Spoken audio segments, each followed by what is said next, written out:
Hi, this is Diane at dianescards.com, and today I'm going to show you, offer you some tips on how to make your sentiments stand out.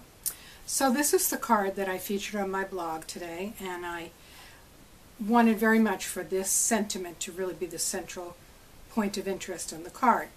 So here is the sentiment stamped. Looks fine, but I decided it needed a little something more. So I thought I will sponge it, and this is a sponged version of the same thing. I think it looks a lot better, but to me it wasn't quite what I wanted. I wanted a little bit more. So I wanted the sentiment to stand out and decided to use a matte. So a way to do that is to place a piece of contrasting cardstock behind the sentiment, or this isn't the sentiment, but you get the idea. So here I have the owl, and then I popped a circle in the next size and really made that pop. Here I used the banner punches, or the banners framelits rather, and really was a nice way to get that. Circles are good because we have lots of circle punches, plus we have circle framelits, and again another banner. Actually this is the same size, I just moved it down some. So that's one way to do it.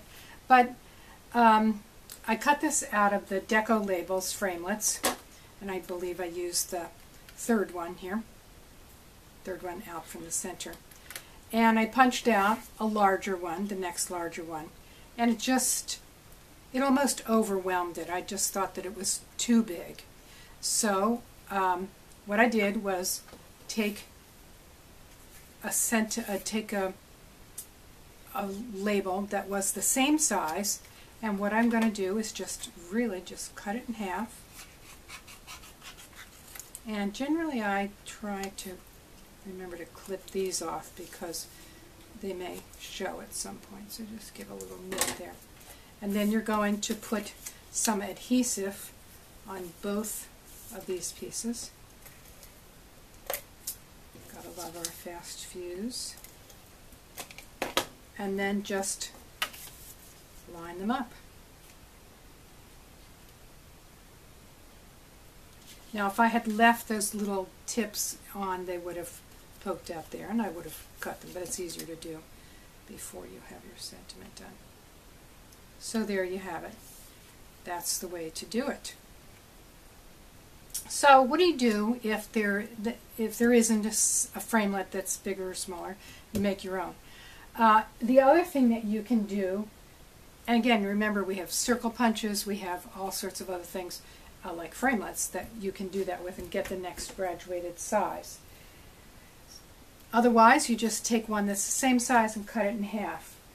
Sometimes what you can do to really surround the whole design is to take your sentiment and punch out two of these background pieces and cut them both in half.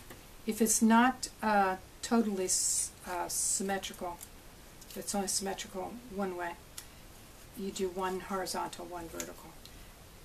And again, cut off these babies.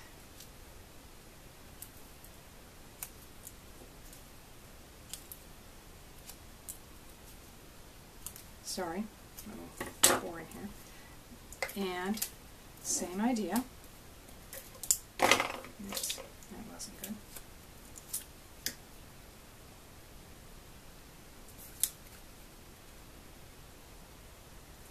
And then I'm going to also put them the other way. Happens once in a while. It's because I left that little stringy there. So now I'm going to do this way. I think that's a very cool effect. So I'm going to leave that. It's not quite, this is a little high. There we go. I like that better. So I hope you got some ideas on how to make your sentiments pop, and that another day you will return to Diane's Cards to see what's happening. If you haven't already, please subscribe to my blog so that you'll receive an email notification each time I have a new blog post. Thank you.